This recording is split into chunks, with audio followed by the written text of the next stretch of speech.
तहसीलची आणि त्या निमित्तानं गेल्या अनेक वर्षाचा लढा, त्याचे पुरावे इथं पोलीस स्टेशन कार्यरत आहे, इथं निजामाच्या काळापासून त्याची नोंद आहे। या सगळ्या गोष्टी असताना सुद्धा आम्ही सतत या 10 वर्षापासून त्या गोष्टीचा पाठपुरावा करत असताना अचानकच शासन हा नेरचं जी.आर. काढतं कसं? नमस्कार मंडळी, स्वागत आहे आपलं लोकशाही टाइम न्यूज मध्ये।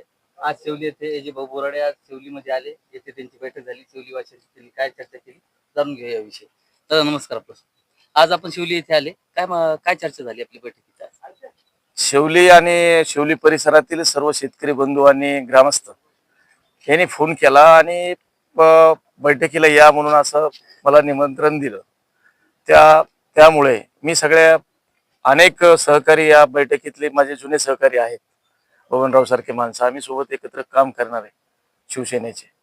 आणि जी सतत ह्या विषयात आज विषय त्यांचा सगळा, त्यांची जी नाराजी होती ती नाराजी अशी होती की बाबा आम्ही गेल्या अनेक वर्षाची जी मागणी या ठिकाणी तहसीलची करत होतो, अपर तहसीलची, आणि त्या निमित्तानं गेल्या अनेक वर्षाचा लढा, त्याचे पुरावे इथं पोलीस स्टेशन कार्यरत आहे, इथं निजामाच्या काळापासून त्याची नोंद आहे।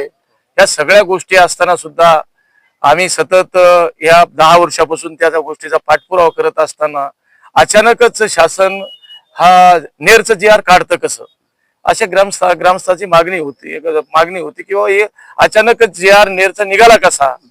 त्या अनुषंगाने सगळ्याचं म्हणणं मी ऐकून घेतलं। मी विचारलं ते का, आता आपण त्यांना म्हणलो की आपण शिंदे साहेबांच्या माध्यमातून किंवा ही चूक कोण्या अधिकाऱ्याची, कुणी चूक केली, ही आपण एक डेलिगेशन शिंदे साहेबाला भेटू आणि शिवलीकराला न्याय देण्याची भूमिका या ठिकाणी जिल्हा प्रमुख म्हणून घेऊ, अशी चर्चा झाली या ठिकाणी। 17 मेंबरची बॉडी या गावाला, क्षेत्रफळाच्या बाबतीत सर्वात मोठं गाव असून सगळ्यात अगोदर त्यांचे जे अहवाल आहे, निवेदन आहे, सर्वात अगोदर ह्या गावानं दिलेलं असून सुद्धा नेर हा गाव अप्पर तहसील म्हणून आज त्याची नोंदणी होत आहे, त्याचं जी.आर. येत आहे। आणि जे आपलं त्याच्या पुढील लढाई कशी राहील आता शिवलीवासीची ह्या आता शिवलीकरांचा जो निर्णय आहे, गेल्या अनेक वर्षापासून लढा आहे, मग लढाया ज्या पद्धतीने टप्प्याटप्प्याने पुढे जातील, ह्या लढ्यात शिवलीकरांच्या सोबत हे तुमच्या भागाचा जिल्हा प्रमुख म्हणून, शिवसेना म्हणून मी पूर्णपणे तुमच्या पाठीशी या शिवलीकरांच्या उभा आहे, असं शिवलीकरांना सांगितलेलं आहे।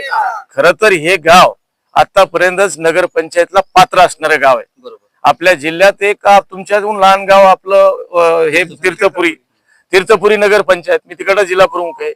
त्या भागातही मी काम केले, घनसावंगी विधानसभा मतदारसंघात। हे आपलं नगरपंचायतला पात्र असलेलं गाव आहे। नगरपंचायतची सुद्धा मी मागणी सन्माननीय राज्याचे उपमुख्यमंत्री, शिवसेनेचे मुख्य नेते एकनाथजी शिंदे साहेब, ही सुद्धा मी मागणी या गावची करणार आहे आणि ह्या लढ्यात सुद्धा शिवलीकरांच्या सोबत आहे।